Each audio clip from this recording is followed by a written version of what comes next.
Ignore all wind noise. It's gonna be horrible today. We're having some wind, some high winds today, but we're pulling the bed off the Silverado to try to get to one of these gas hose leaks back here. First thing we're gonna do is remove our taillight housings, and that's just 2 Phillips head bolts. Next, you'll have 3 bolts in your gas tank. They're a Torx bit 27 size. After your bolts are out, take a trim clip and pop this piece of plastic out. If you have one, replace it with, replace it. If it breaks, throw it in the way. 2 bolts and a clip later, and it's loose. So that's done. Now it's time to take the bolts out of the bed. I also took the tailgate off, which on any GM is just you take the straps off and then it comes right out. Alright guys, 8 bolts later, all I used was a 1/2 inch breaker bar, an impact, that's like 10, 12 inch wall extension, and an 18 millimeter, and 4 bolts on each side. And then the size is loose. So, and this bed really don't weigh very much to be a full-size bed, but I'll show you how to pull it off the easiest way. Alright guys, got the truck moved over here. To my knowledge, the bed is completely ready to pull up, unless there's something I forgot, but it moves freely. And I'm gonna use my winch right here, and I'm gonna take and put a strap from corner to corner to corner to corner, hook in the middle, and then winch it up. Super easy. You can also, if you have concrete, you could do this with a cherry picker. It'd just be on dirt for me, so I'm not using a cherry picker. This is what we're working with right now. I got a board showed back here so it won't bust the glass out. And also I had to take and unplug this from your wiring junction box here for your taillights into the bed, so your wires will go up with the bed and stay with that.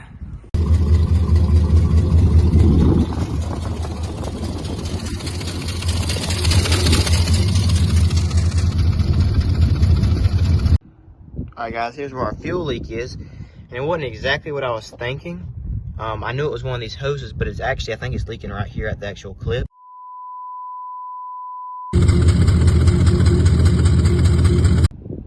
Got the pressure washer out. I'm about to clean this thing up and see what we got to work with.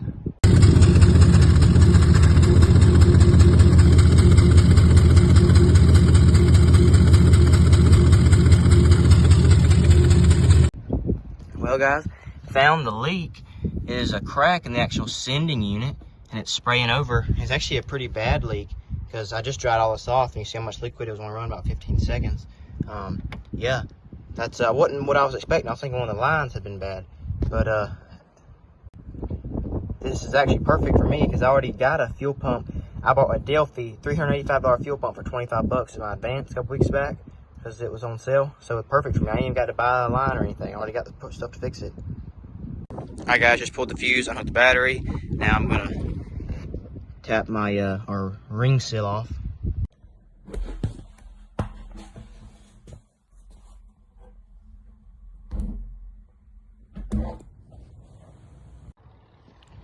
Here's the old fuel pump out. This is exactly how it came out. You have 3 lines that have clips. This one you'll squeeze down here, pop off. This one you'll squeeze the 2 tabs on both sides, they pop out. It'll pop out easy. If you don't pop out easy, you're gonna break the clip. Then you have 2 plugs, of course, and then you have your main seal. And then look at our screen here. Our screen don't look terrible. Normally you'll see these are ripped up, or I think it's got, I don't know, I'm thinking about cutting it open to see if that's dirt in there, or I don't know what's going on with that. But it's not got holes in it or nothing. And then our float and everything looks fine. So the fuel pump's probably fine, besides the sending unit being cracked, so we could probably save the pump out of there. Alright guys, all I had to do is take the seal right here, you slip it on the bottom, go up, do that before you put your gas level on, and that just pops right in. I was actually going to show you guys how I did, and then I was sitting there thinking about what I was going to say in the next scene, and went ahead and did it without you, so sorry. And now I just got to drop it in, hook our 3 lines up, hook our 2 wires up, and then this thing will be running great for once. I'm home alone right now, so if one of you guys want to stop by and hold the camera while I put it in, that'd be cool, but if not, you're just going to see it once it's already in. These are all the tools I used. The pinch was because I had to remove the clips off that one. If you know what I'm talking about, you know what I'm talking about. These little clips, I had to take them off that one. Very easy, you just gotta be careful not to break them. And then as far as putting them on, one-hand job. put the little clips in, no biggie. Biggest thing is to make sure you can tighten this up and it not be in the right position so we can't use your little clip, and that's to keep it from coming off.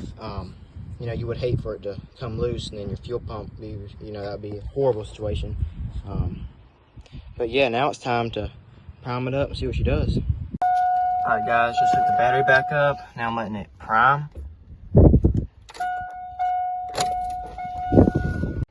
See what she'll do. That's what I'm talking about.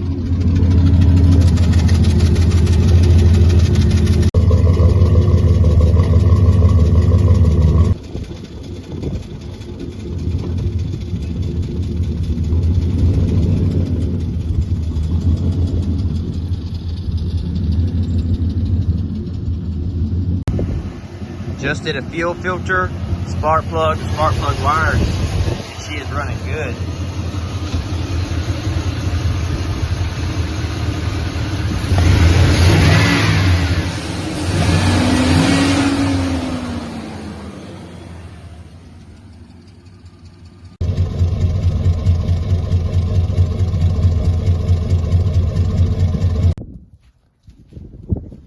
Alright guys, we gotta do something about our exhaust.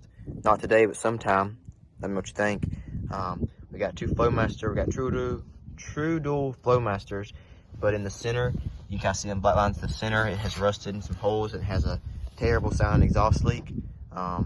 So should I cut them out and just put pipe in there, or straight pipe, or should I replace them with the exact same Flowmasters? Let me know what I should do. But first, cold start.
Nothing over here is leaking, so I see no reason to have the bed off any longer.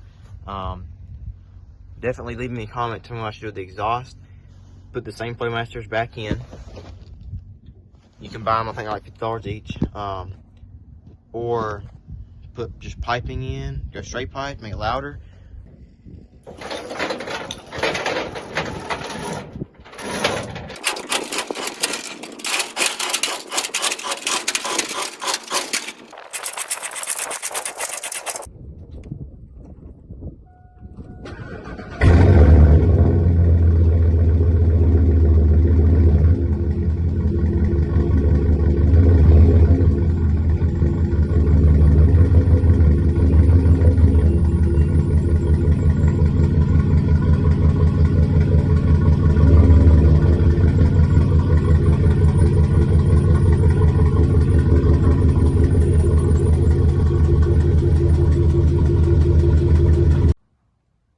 That went pretty smooth.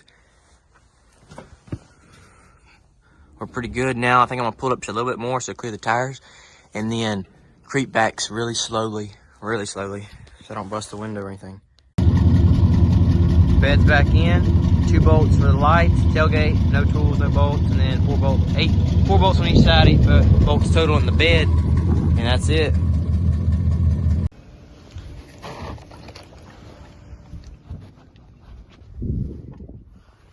Just put in our $40 radiator. We got 90% off.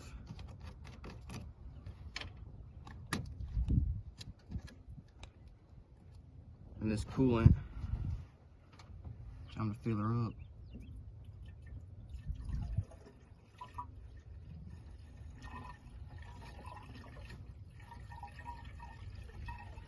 Our old radiator had a little pinhole needle, or pin needle size little hole. We probably could have JB welded it, but I found the radiator for 40 bucks, so why not?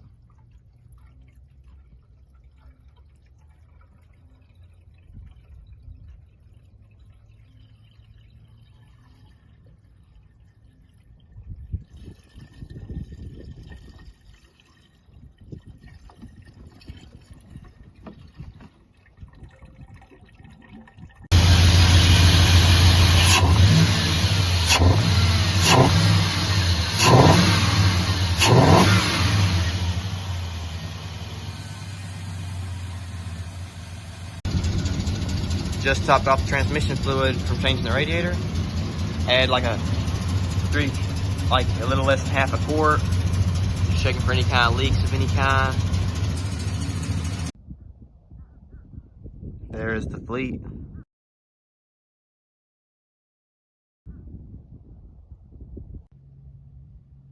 Shout out to Little Miss Molly on YouTube for getting me this tag plate. I'll have a link for her channel in the description.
Hit the Silverado with some of that 93. Be good to her, be good to me.